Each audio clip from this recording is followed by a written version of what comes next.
welcome everyone to our fourth Alumni Matters video, in which we'll be chatting to several alumni and learning more about their careers, their thoughts on some of the key challenges our world is facing, and discovering how they are helping to shape it into a healthier, fairer and greener place. My name is Megan Meyer, Alumni Communications Officer at the University of Exeter, and today we're joined by alumna Caroline Addy. She studied LLB Euro, graduating in 1990 with honours, and currently works as a barrister at Doughty Street Chambers in London. Her work particularly covers the control of information, so we'll be exploring that a bit in our chat today, about how she's making the world a fairer place through her job, and as well as the women who inspire her, as this video will be launching on International Women's Day. So thank you so much for joining us, Caroline, and welcome. Pleasure. It's so nice to get an opportunity to chat to you a bit more about your work. And I guess sort of what I wanted to cover first is what interested you in getting involved in law, and what has that experience been like so far for you? Do you know, when I was in the sixth form, I remember thinking, what am I going to do next? And because I did all languages at A level, English, French, German, everybody thought I should go and do a language degree.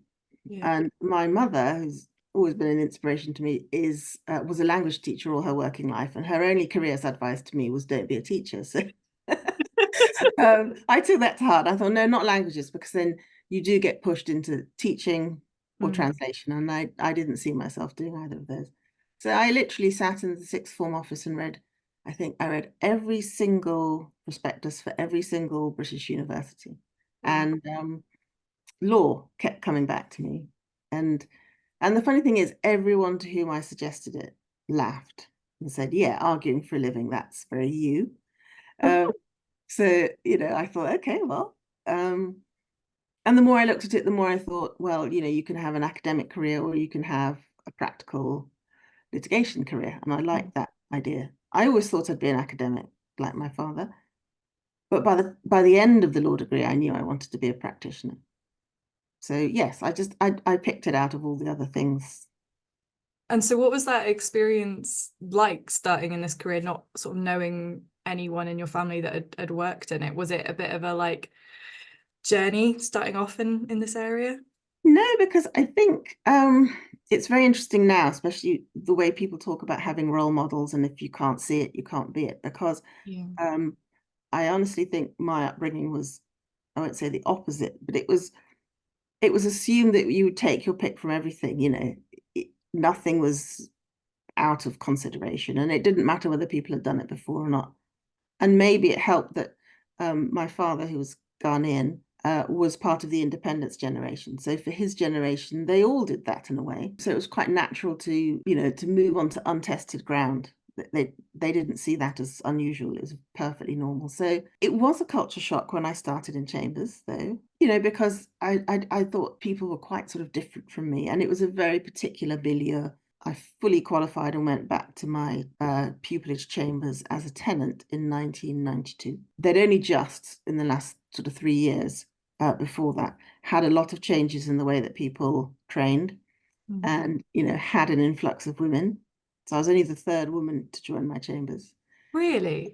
Well, not the third ever, but the third to join as a permanent tenant. Everyone was very welcoming. I was very lucky in my Chambers. I felt very protected. I felt very sort of looked after and valued. But there's no doubt it was a bit of a culture shock. I mean, not necessarily in a bad way. I remember my parents saying to me once, about when I was about 3 years in, that all I seemed to have learned in Chambers was, what was it? Drinking, swearing, and gambling. And I said, I know, that's why I love it. But the thing I took from that is that you just do it. A lot of it will be nice. Some of it will be not so nice. Be yourself, because it's not sustainable to try and be anyone else. And, you know, you take people as you find them, and don't be afraid to like people, even if maybe 2 or 3 years before you'd have been astounded to see yourself going off to lunch with that kind of person, or working with them, you know. You just never know. I think living life with that open curiosity, whether that's in your professional or your personal life, is probably the more enriching route to go down, rather than being very entrenched in a certain viewpoint or path. And you'll often be surprised, I think, for people starting the profession, you probably will be surprised how many of the old people would really like to help you if they can, you know. I mean, there may be many people who are off-putting, but there will also be a lot of people sort of time served who think, gosh, I remember what that was like. Let me try and cut through that for you so you don't have to do what I did. And which is very, very nice. In fact, one of the nice things I think in the traditional chamber setup is the way you have sort of intergenerational friendships. I had a very nice first head of chambers, and he was sort of I remember saying to him when the young tenants took him for a lunch for his 75th birthday that he was sort of 75 on the outside and 17 on the inside. And he said, I know. For our viewers and listeners who maybe don't have as much insight into sort of the legal like roots, what does being in a chambers involve? What is a chambers? How does it work? Yeah, I'm a barrister, and we're often called the referral profession because rather than going out and directly getting clients, although we can now do that in certain circumstances, normally they get referred to us by solicitors. So, you know, the solicitors firms that you see perhaps on your local high street or whatever. And we specialize in doing advice work, drafting documents, and doing court work trials. Now, the traditional model is that we're all self-employed. So what we do is we tend to join chambers, which is basically a collective, so that we can share costs, we can share marketing and branding, we can train one another. So that's where I am. I'm self-employed. I'm in Doughty Street Chambers, which is a big chambers actually across, you know, different cities. And so that's nice because, you know, you share the cost of premises, of employing staff and all that sort of thing. But it also gives you a lot of autonomy. You know, there's much more freedom than if you're in a genuinely corporate structure, such as a solicitor's firm. So that's one thing I enjoy about it. So I guess you have a bit more freedom then to probably pick and choose like your case profiles and stuff that you want to work on and like search out your own work if you are sort of self-employed within the chambers.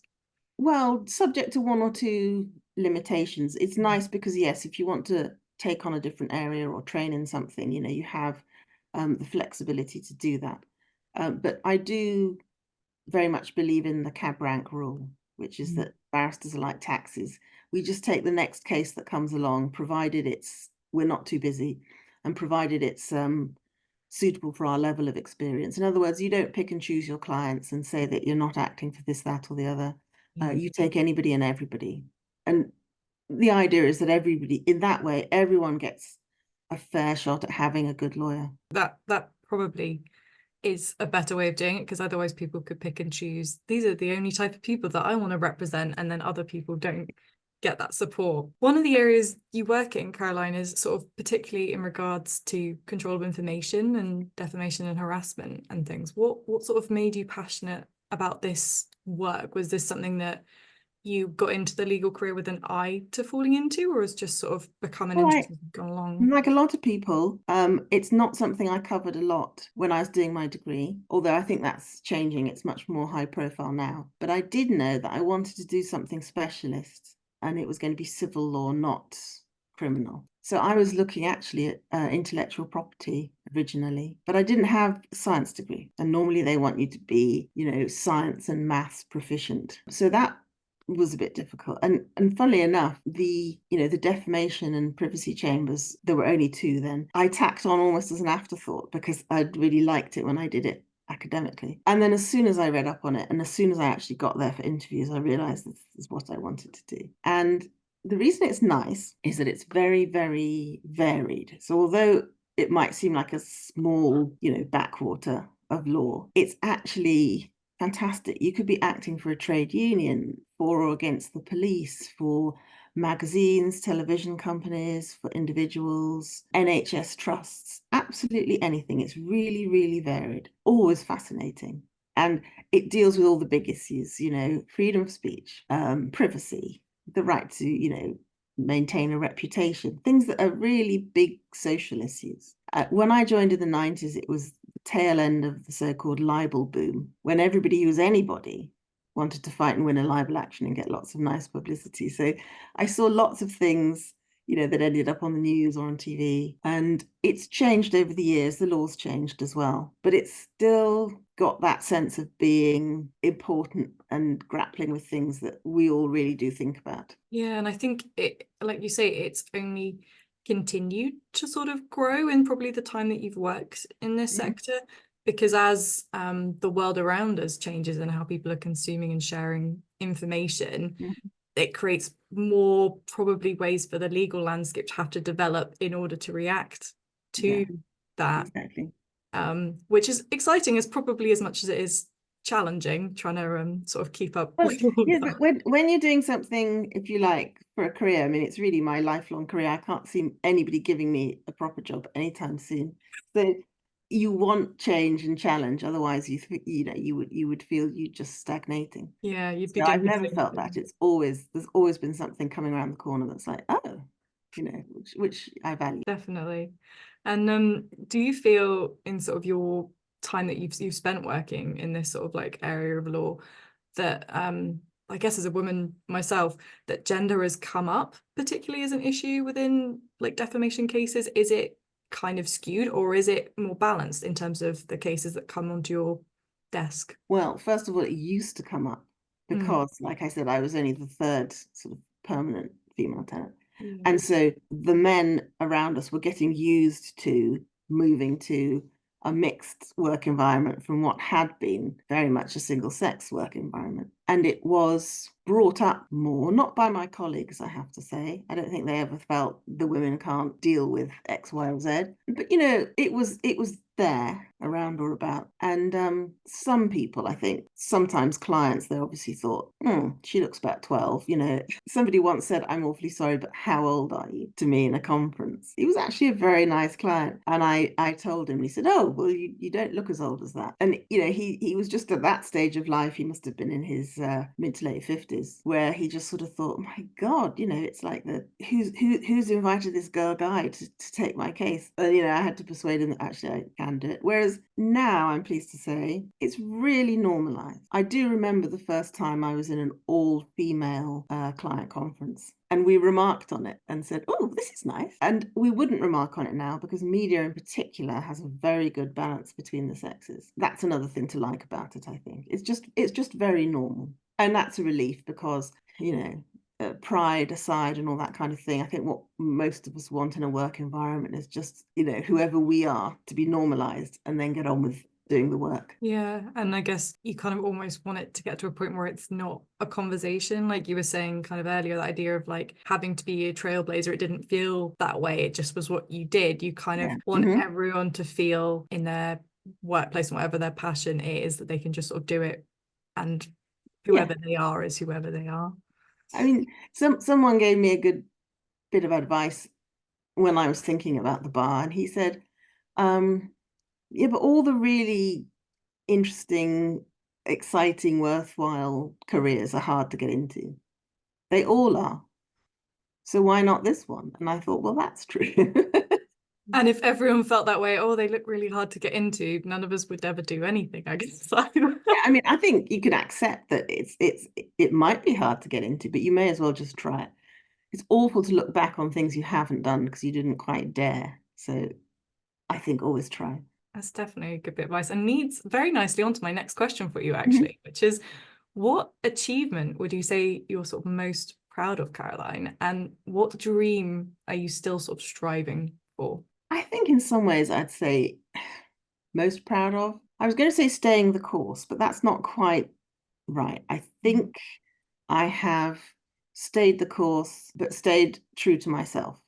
That's very important to me. There may have been times where I've had to say I'm not doing that, it's not ethical, or, just made those sorts of decisions, but also less dramatically done things more or less in my own way and in accordance with my own values. So that's probably the thing I'm most proud of. Dreams. I don't know. I've been through a phase where it's been about things other than maybe professional milestones. I'd still really like to change the law in some way. I'd really like to be the person who says, well, actually, and thinks of something no one else has thought of.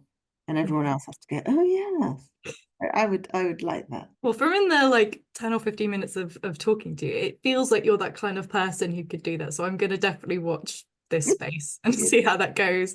And I think it's always good to have a dream, whether that's in your professional life or your personal life, because that sort of is what keeps us going. And your achievement that you mentioned of sort of being proud of just staying true to who you are, I think those are the things that sometimes don't often get the recognition. It's the degree, it's the job title, it's all the appointments, which of course, especially, you know, in your area of work, that there is, you know, milestone points to get to. But if we lose ourselves within that, then we're offering exactly the same as everyone else out there is.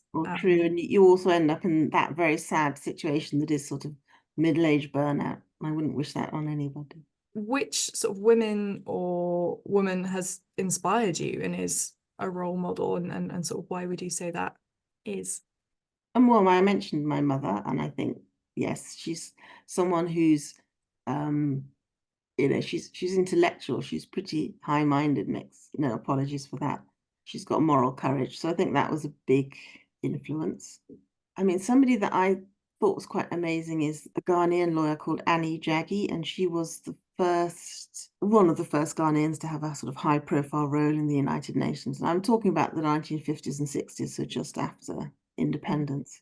And she did a lot of work on, you know, the position of women and women's rights. Again, it's that thing of just kind of getting on with it, you know, at a time when her nation was, you know, so new, and she had the confidence to go and take on such an international job and make it her own. I'm very admiring of that. And then I think otherwise, I would say not so much any individuals, but I think the women as a group that I've had as colleagues and mentors, as a body, almost all the women I've met in this profession have been great people, mutually supportive. And I really like that. And I hope, however normal it gets to have women in these jobs, we don't lose that ability to support each other, in contrast perhaps to men who tend to form a hierarchy as soon as there are more than 3 of them in a room. I would really like us to keep forming, you know, well, covens maybe, or I don't know, supportive groups. It's a very nice thing. Definitely. I'm all here for the covens of women. And you've sort of touched on a bit kind of earlier in our chat when you were talking about how the idea of people who are further on in their profession sort of being there to mentor the next people coming in. Is that something that you've been able to experience then with other sort of women coming into your practice, or that you've encountered being able to share that breadth of knowledge and work collectively? Yeah, I mean, I do a lot of training still. I mean, I'm old enough in terms of my seniority not to have to do it, but I still do it because I like it. So I've had a lot of trainees, and I really enjoy that. I think that's really nice. And then I tend to do it within chambers, you know, if you can help people out or talk to people. And I think also reverse mentoring, which is happening a lot more, is great. So, you know, the older ones saying, well, actually, we also need to learn from you. It's a two-way street, which is quite nice. So you don't always feel you're imposing on people, but they're helping you as well. One of the sort of questions that I was, in terms of like imparting advice to people, was going to end on today was, do you sort of have any advice for the community of, you know, the University of Exeter alumni, so our female or female identifying alumni around the world, if there's something that you feel during your life you'd want to share with them as like a lesson or a rallying cry? I think one of the most important things is to have a sense of defiance almost. It can be very quiet, you know, you could say mischief if that's the word you like, but just a determination. You know, if you feel somebody's holding you back, then you just have to thwart them. And if you feel something's not fair, and you just have to work a way around it. And it's not the most kind of convincing battle cry, but I don't mean it to be a battle cry. I just mean as a kind of modus operandi. You do get a lot further by just saying, bugger it, I refuse to be stopped, and keep plugging away. Because I think, you know, life is really all about the trying. Because as soon as you get something, you know, 3 days later, it's like, yeah, okay, what's next? So it's all about the struggle. So just, you know, be a little bit disruptive. That is a absolutely wonderful note to end on, and the message I'm going to take into my weekend, I think, as well. So thank you very much for your time today, Caroline, and for joining me for this chat. It's been absolutely wonderful. I hope everyone has enjoyed watching and listening along today to our chat, and do keep your eyes peeled on our website and our socials for the next Alumni Matters video, which will be launching in May. Thank you so much for your time, Caroline. Well, thank you.